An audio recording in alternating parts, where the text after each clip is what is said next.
Tidak ada yang perlu dikejar di sini. Tidak ada yang harus dipahami dengan cepat. Biarkan kata-kata ini bekerja, seperti air yang meresap ke tanah. Pelan, diam, tapi mengubah dari dalam. Tarik napas perlahan, bukan napas yang dipaksa dalam, cukup napas yang jujur. Dan saat kamu menghembuskannya, biarkan tubuhmu tahu satu hal sederhana. Oramu aman untuk berhenti sejenak, karena sebagian besar hidup kita dijalani bukan oleh kesadaran, melainkan oleh sesuatu yang bekerja di balik layar, sesuatu yang menyimpan cerita lama, reaksi lama, dan ketakutan yang bahkan sudah lupa asalnya. Itulah alam bawah sadar. 1. Alam bawah sadar. Tempat hidupmu sebenarnya berjalan. Alam bawah sadar bukan musuh. Dia juga bukan ruang gelap yang menakutkan. Dia adalah tempat paling setia dalam dirimu. Setia pada apa? Setia pada apa yang dulu pernah membuatmu selamat.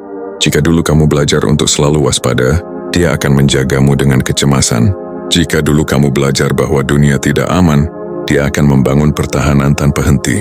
Jika dulu kamu merasa harus menyenangkan semua orang agar tidak ditinggalkan, dia akan terus mendorongmu untuk lelah tanpa kamu sadari alasannya. Dan masalahnya bukan karena alam bawah sadar salah, tapi karena pola lama masih dipakai. Di hidup yang sudah berubah, melatih alam bawah sadar bukan soal menggantinya, tapi mengabari bahwa situasinya sudah berbeda. Kedua, kenapa hidup terasa berat meski sudah berusaha? Mungkin kamu pernah bertanya dalam diam, aku sudah berdoa, aku sudah berpikir positif, aku sudah berusaha tenang. Tapi kenapa tetap sesak? Karena alam bawah sadar tidak berubah oleh niat, dia berubah oleh pengalaman emosional yang berulang.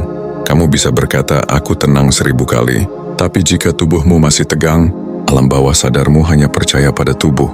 Itulah sebabnya, latihan alam bawah sadar selalu dimulai dari merasakan, bukan dari memikirkan.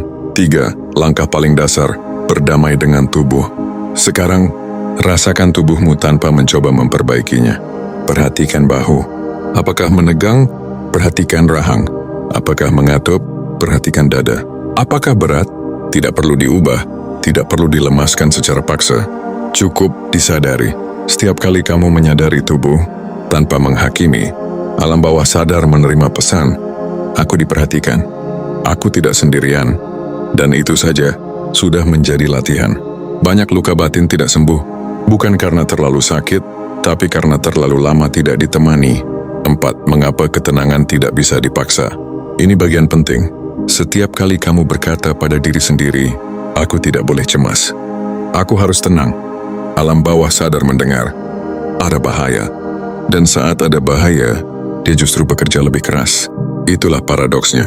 Semakin kamu ingin mengendalikan diri, semakin tubuh menegang. Semakin kamu ingin cepat pulih, semakin batin menolak.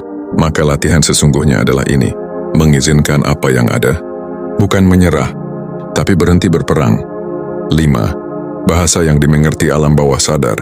Alam bawah sadar tidak paham kalimat rumit. Dia paham nada, irama, dan rasa. Ubah cara berbicara pada diri sendiri. Bukan, aku harus kuat. Tapi, aku sudah berusaha sejauh ini. Bukan, aku kenapa begini terus. Tapi, ada bagian diriku yang sedang lelah. Ucapkan di dalam hati, dengan suara yang ingin kamu dengar saat hidup terasa berat. Setiap kalimat lembut adalah latihan ulang rasa aman. 6. Repetisi kecil yang mengubah pola besar. Alam bawah sadar tidak butuh ritual besar. Dia butuh konsistensi kecil. 1 menit bernapas sadar setiap hari lebih kuat daripada 1 jam meditasi yang dipaksakan. 1 keputusan untuk berhenti sejenak saat cemas lebih berpengaruh daripada 1000 rencana perubahan hidup. Karena setiap kali kamu berhenti dan hadir, kamu sedang membentuk jejak map. Aku boleh pelan. Aku tidak harus siaga terus. Jejak inilah yang pelan-pelan menjadi karakter batin. 7. Saat terbaik melatih alam bawah sadar. Ada 2 pintu yang selalu terbuka, menjelang tidur dan saat baru bangun. Di waktu ini, pikiran sadar melemah dan sugesti masuk tanpa benturan. Tidak perlu afirmasi panjang, cukup 1 kalimat yang dirasakan. Hari ini aku cukup, Ing. Aku aman di tubuhku. Ucapan, lalu biarkan hening menyelesaikan sisanya. 8. Menghadapi kegelisahan dengan cara baru. Mulai hari ini, jika kegelisahan datang, jangan tanya kenapa. Tanya, bagian mana dariku yang sedang butuh ditemani? Duduklah bersama rasa itu, bernapaslah bersamanya. Tanpa ingin mengusir, rasa yang ditemani akan kehilangan kebutuhan untuk berteriak. Dan disitulah alam bawah sadar belajar sesuatu yang baru. Aku boleh ada tanpa bahaya. 9 tanda alam bawah sadar mulai terlatih. Perubahannya halus, hampir tidak dramatis. Kamu lebih cepat kembali tenang, tidak terlalu reaktif, tidak terlalu keras pada diri sendiri. Bukan karena hidup lebih mudah, tapi karena hatimu tidak lagi sendirian saat menghadapi hidup. Jika selama ini kamu merasa hidup seperti tidak pernah benar-benar berhenti, mungkin bukan karena kamu lemah, tapi karena tidak pernah diajari cara pulang ke diri sendiri.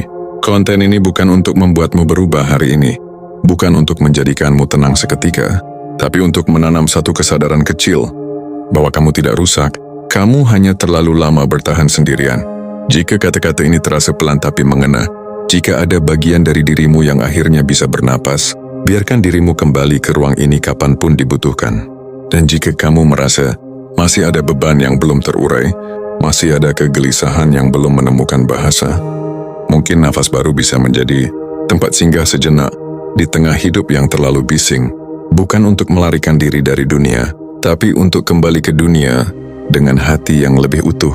Apa yang selama ini terus kamu tahan, padahal sebenarnya sudah ingin kamu lepaskan, biarkan pertanyaan itu bekerja. Bahkan setelah video ini selesai,